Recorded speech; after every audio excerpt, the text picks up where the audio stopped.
The 1955 Southern 500, the sixth running of the event, was a NASCAR Grand National Series event. The event was held on September 5, 1955, at Darlington Raceway in Darlington, South Carolina. This race spanned 500 miles on a paved oval track. An unofficial 30-minute highlight film of this race would appear on the collector's set of Stock Cars of 50s and 60s, Stock Car Memories, Darlington-Southern 500, which was released in 2008. Television coverage of the 1955 Southern 500 was impossible due to the then niche demographics of the burgeoning motorsport. However, the local radio station, WJMX, made it possible to hear the entire race. School children who lived in the area could either watch the race live or listen on the local radio because the race took place on Labor Day. Coverage of the race would be spotty outside the Darlington area due to the broadcasting limitations of AM radio. Confederate flags were frequently flown in all parts of the state back then. They were shown alongside the Stars and Stripes. Section 1. Background. Darlington Raceway, nicknamed by many NASCAR fans and drivers as the Lady in Black or the track Too Tough to Tame, and advertised as a NASCAR tradition, is a track built for NASCAR racing located near Darlington, South Carolina. It is a unique, somewhat egg-shaped design, an oval with the ends of very different configurations, a condition which supposedly arose from the proximity of one end of the track to a minnow pond the owner refused to move. The track makes it challenging for crews to set up their car's handling in a way that will be effective at both ends. The track is a 4-turn, 1.366 miles oval. The track's first 2 turns are banked at 25 degrees, while the final 2 turns are banked 2 degrees lower at 23 degrees. The front stretch and the back stretch are banked at 6 degrees. Darlington Raceway can seat up to 60,000 people. Darlington has something of a legendary quality among drivers and older fans. This is probably due to its long track length relative to other NASCAR speedways of its era. It's the first venue where many fans realized the truly high speeds that stock cars can achieve on a long track. The track allegedly earned the moniker the Lady in Black because the night before the race, the track maintenance crew would cover the entire track with fresh asphalt sealant in the early years of the speedway, thus making the race surface dark black. Darlington is also known as the track Too Tough to Tame because drivers can run lap after lap without a problem and then bounce off the wall the following lap. Racers explain that they have to race the racetrack, not their competition. Drivers who hit the wall gain their Darlington stripe thanks to the car's missing paint. There is a graphic in this section that shows the layout of the track. Section 2. Pre-race report. Section 2.1. Historical information. The event finished before dusk because artificial lighting was not available. This luxury would not appear until after the 1999 NASCAR Winston Cup Series season. The lights that people would see at the current Darlington Speedway races would be first used at the 2000 Mall.com 400 race. Nearly all the drivers who raced in this event owned their vehicles under their name instead of delegating control to a multi-car team. The Motor Racing Network would not be established until 1970. They would make national coverage of the later NASCAR races, starting in the sport's modern era. Its rival, the Performance Racing Network, would eventually be founded at a later date by Speedway Motorsports. Smoking was unrestricted during this race as spectators, crew chiefs, and even drivers were often smoking cigarettes when they were not expected to perform a duty on the track. It would not be until the 1970s when the American Medical Association started to discourage people from smoking due to its newly discovered link with lung cancer. During the start of the post-Winston sponsorship era, smoking cessation programs began to emerge in NASCAR teams and officials, most notably in Hendrick Motorsports when Jeff Gordon started sponsoring Nicorette. This mentality would also extend to the flammability of the 100% petroleum-based gasoline that all the stock cars had to use from the original 1949 season to the beginning of the 2011 NASCAR Sprint Cup Series season. By the end of the 20th century, it became against the rules of NASCAR to smoke cigarettes near the gas pump because ashes from the cigarette could cause the gasoline to turn to fire. Being the 35th race of the 1955 season, there would be only 10 races after the conclusion of the 1955 Southern 500 in the entire season. This race was the major race of any NASCAR season that came before the first running of the Daytona 500. Once the Daytona 500 was established in 1959, the Southern 500 quickly became another NASCAR event. Section 2.2. Pre-race festivities. Before the race, each part was inspected to verify that it is stock, i.e., can be bought at regular automobile shops as opposed to sneaking in police parts or parts intended entirely for racing.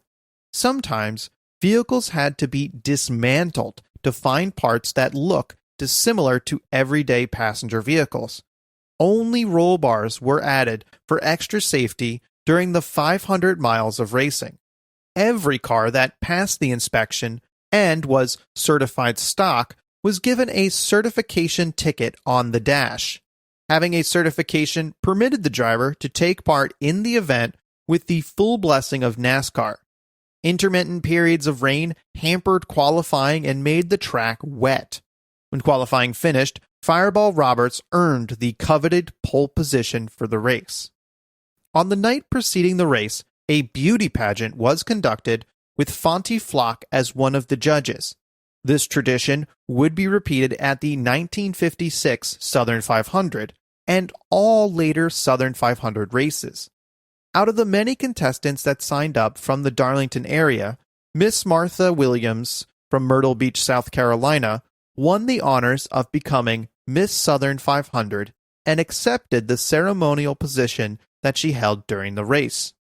A marching band was also used as a part of the pre-race festivities. It was unknown whether NASCAR had a pre-race invocation service or not during the 1950s, as the highlight film never showed a detailed coverage of the pre-race ceremonies like today's live coverage on television. The singing of the Star-Spangled Banner, which had been the official anthem of the nation since 1931, would be performed but not filmed in the highlight video. NASCAR would become one of the first major league sports where the American national anthem was used since its start. Even back in those days, it was customary to hear "Gentlemen, start your engines" to fire up the racers into a rolling start. Qualifying would take up the whole month as it does at today's Indianapolis 500 races. Regulations made in the modern era of the sport modified the rules so that qualifying is limited to one day. Section 2.3. Qualifying results. Note, some drivers qualified with a 4-lap run, only the first and second qualifying session, and the majority qualified with a 2-lap run, the next 3 qualifying sessions. Please see Wikipedia for the qualifying results. Failed to qualify: Maurice Thompson, Harvey Eichen, Homer Newland, Leland Sewell, Jack Smith, and Ted Wright. Section 3. Race Report. Fireball Roberts earned the pole position at a speed of 110.682 miles per hour. The average speed of the race, with full racing traffic, however, was 92.281 miles per hour. Out of the 336 laps, there were 8 yellow flag periods consisting of 51 laps.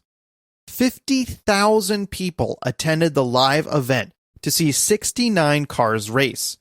The 2 laps led by Bill Widenhouse were the only 2 for his Grand National career. Joe Weatherly, making only his 3rd career start, put on quite a show, leading most laps in the race, but ultimately crashed out on lap 317. Russ Graham also spun twice in this race, once avoiding Fireball Roberts' M1, and then once a couple of laps later on his own. Graham would eventually finish in 29th place after qualifying 19th. Regulations made after this race would finally standardize the field to 43 racing vehicles, a far cry from the fairly unregulated form of NASCAR that dominated the 1950s and 1960s. Vehicles ranged in production year from the 1953 models that were driven by the less affluent teams to the 1955 models driven by the wealthy teams like Petty Enterprises. Other notable NASCAR Grand National Series drivers that participated in this event were Junior Johnson, Ned Jarrett, and Lee Petty. All of the drivers competing in this race were American. This race would serve as the swan song for Cadillac in the Cup Series. Arden Mount's appearance at this race, where he would crash into Don Duckworth's stalled vehicle, would be captured on highlight films. While Bill Champion managed to avoid Duckworth by swerving past, Mounts saw the stalled vehicle too late and crashed into him. The proper use of seatbelts saved the lives of both Mounts and Duckworth. Herb Thomas would end up winning the race after 5 hours, 25 minutes, and 25 seconds of racing. He would receive $7,480, or $69,959 when adjusted for inflation, while the total winnings for the race were $28,270, or $264,404 when adjusted for inflation. Thomas drove a 1955 Chevrolet Bel Air during a time when NASCAR was used to test the endurance of the newest passenger automobiles. However, the eventual championship winner would be Tim Flock with 18 season wins and winnings of $37,780, or $353,349 when adjusted for inflation. An SBC Chevy V8 engine was used in Herb Thomas's race-winning vehicle. The Chevrolets during the 1955 season were lighter than their competitors, giving them better gas mileage and fewer pit stops needed to finish the race. Tire changes were also relatively infrequent on the Chevrolet vehicles during the race, which was another reason why Chevrolets dominated. Van Wey spun 4 times during the race, eventually resulting in him inflicting terminal damage to his vehicle on lap 247. Vehicle manufacturers involved in the race were Studebaker, Plymouth, Chevrolet, Buick, Dodge, Ford, Hudson, Cadillac, Pontiac, and Nash Motors. More than half of the vehicles used were manufactured by Chevrolet, while Nash Motors only had 1 vehicle in the running, along with Studebaker.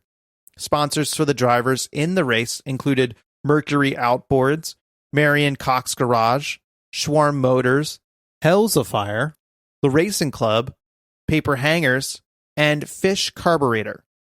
Lloyd Moore would announce his retirement from NASCAR after this race. Smokey Yunick, Carl Kakehafer, and Red Vogt were the 3 most notable crew chiefs to take part in this event. Dick Beatty would make his NASCAR Grand National Series debut in this race. Section 3.1 Timeline. Start of the race. Fireball Roberts started with the official pole position. Lap 5. Tim Flock took over the lead from Fireball Roberts. Lap 11. Fonty Flock took over the lead from Tim Flock. Lap 12. issues with the vehicle's rod bearings ended Ed Cole's hopes of winning the event. Lap 18, Pop McGinnis had a terminal crash. Lap 30, Fireball Roberts had a terminal crash. Lap 39, problems with the vehicle's rod bearings forced Gordon Smith to abandon the race. Lap 41, fuel pump problems forced Tommy Thompson out of the race. Lap 44, Bud Rackley had a problem with his vehicle connection rod. Lap 50, transmission issues forced Dick Ratham to leave the event early. Lap 77, Slick Smith blew a gasket in his vehicle, forcing him to leave the race early. Lap 78, steering issues forced Donald Thomas out of the race. Lap 79, Elmo Langley had oil pressure issues with his vehicle that ended his chances of winning the race. Lap 95, Tim Flock took over the lead from Fonty Flock. Lap 110, Curtis Turner took over the lead from Tim Flock. Lap 124, Tim Flock took over the lead from Curtis Turner. Lap 133, issues with the vehicle's tie rod caused Curtis Turner to accept a 58th place finish.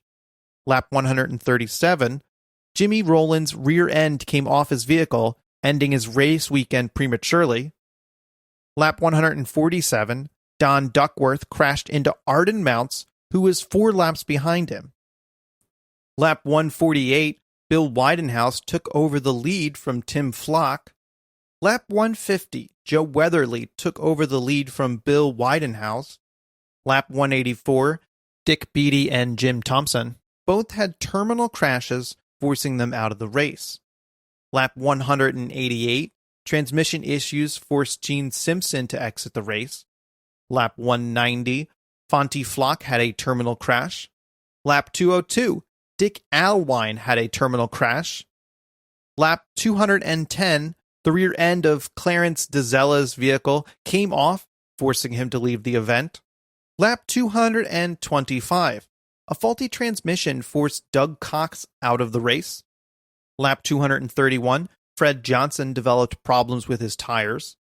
Lap 235, vapor lock issues forced Speedy Thomas off the track. Lap 247, Van Wey had a terminal crash. Lap 279, Herb Thomas took over the lead from Joe Weatherly. Lap 307, Joe Weatherly took over the lead from Herb Thompson. Lap 317, Joe Weatherly had a terminal crash. Lap 319, Herb Thomas took over the lead from Joe Weatherly. Lap 352, problems with Jimmy Mason's transmission forced him out of the race. Lap 353, one of Bill Widenhouse's wheels became problematic, making him the final do not finish of the race. Finish. Herb Thomas was officially declared the winner of the event.